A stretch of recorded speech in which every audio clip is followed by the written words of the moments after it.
Welcome to OLevels Economics Unit 22 Firms, Costs, Revenue and Objectives.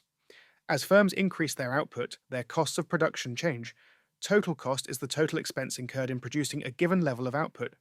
As output rises, total cost also increases because more resources are required. Average total cost, also known as average cost or unit cost, is calculated by dividing total cost by output. This shows the cost of producing each unit. Even when output is zero, firms usually incur some costs. These are known as fixed costs. In the short run, some factors of production are fixed in supply, meaning their cost does not change with output. Examples include rent for buildings, insurance, security costs, and interest payments on past loans. Whether a firm produces a high level of output, a low level, or none at all, these costs remain unchanged. Total fixed cost therefore stays constant at all levels of output and is sometimes referred to as overheads or indirect costs. Average fixed cost is found by dividing total fixed cost by output. Since total fixed cost remains constant, average fixed cost falls as output increases. This happens because the same fixed cost is spread over a larger number of units. As a result, average fixed cost continuously declines as production rises. Variable costs are the costs of variable factors of production and change directly with output. These include costs such as raw materials, electricity, wages of temporary workers, and transport. When a firm produces more, total variable cost increases. Initially, total variable cost may rise slowly due to increasing productivity, but after a certain point it tends to rise more rapidly as productivity falls. This pattern reflects the law of diminishing returns in the short run. Average variable cost is calculated by dividing total variable cost by output. As output increases, average variable cost typically falls at first due to better use of variable factors, and then rises when diminishing returns begin to take effect. This explains why the average variable cost curve is usually U-shaped. In practice, it is not always easy to distinguish between fixed and variable costs. For example, overtime payments and wages of temporary workers are clearly variable costs, while basic salaries may be considered fixed costs since they must be paid regardless of output. Total cost is the sum of total fixed cost and total variable cost. In the long run, however, all costs become variable because firms can change all factors of production. They can expand factories, rent more land, or hire additional workers, causing all costs to vary with output. Average total cost in the short run is made up of average fixed cost and average variable cost. The short run average cost curve is usually U-shaped. The long run average cost curve is also typically U-shaped, reflecting economies of scale at low levels of output and diseconomies of scale at higher levels. As firms expand, they initially benefit from lower average costs, but beyond a certain point, inefficiencies may cause average costs to rise. Revenue refers to the money firms receive from selling their products.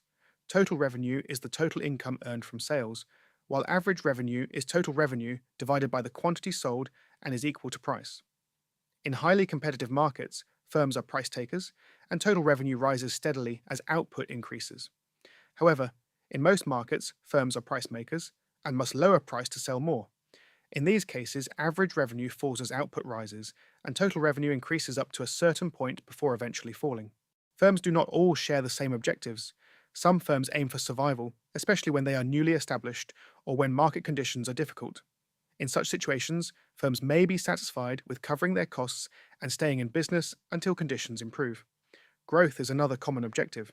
Expanding the size of a firm can bring advantages such as economies of scale, easier access to finance, and greater market power. Managers may favor growth because their pay, status, and job security are often linked to the size of the firm.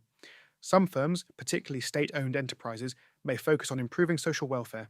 They may charge low prices to ensure essential goods and services are affordable, and may consider social and environmental impacts when making production decisions. In recent years, many private firms have also become more socially responsible by adopting environmentally friendly practices and ethical sourcing. Profit satisficing occurs when firms aim to earn sufficient profit to satisfy shareholders while also pursuing other goals. For example, a firm may accept lower profits in the short run in order to improve working conditions or use sustainable materials. Traditional economic theory, however, assumes that firms aim to maximize profit. Profit maximization means achieving the greatest possible difference between total revenue and total cost over a period of time. Profit is earned when revenue exceeds cost. Total profit is the difference between total revenue and total cost, while profit per unit is the difference between average revenue and average total cost. Profit is maximized at the output level, where this difference is greatest. Using tables, it is possible to calculate total revenue, total cost, and total profit, as well as to work out missing values using the relationship that profit equals revenue minus cost. Profits provide incentives for firms to produce. Rising profits encourage new firms to enter a market and allow existing firms to invest, expand, and modernize their equipment. Profitable firms also find it easier to attract external finance, shareholders, and skilled managers.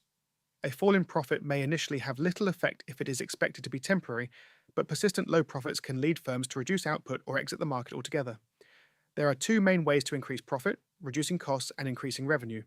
Firms can lower costs by reducing waste, improving efficiency, and increasing productivity. Although spending on training or new technology may raise costs in the short run, it can reduce average costs and improve quality in the long run. Firms may also grow through mergers or takeovers to benefit from economies of scale. Increasing revenue can be achieved by adjusting prices depending on demand elasticity, improving product quality, diversifying products, conducting better market research, and using advertising. A successful advertising campaign is one where the increase in revenue exceeds the cost, leading to higher profits. Thanks for watching.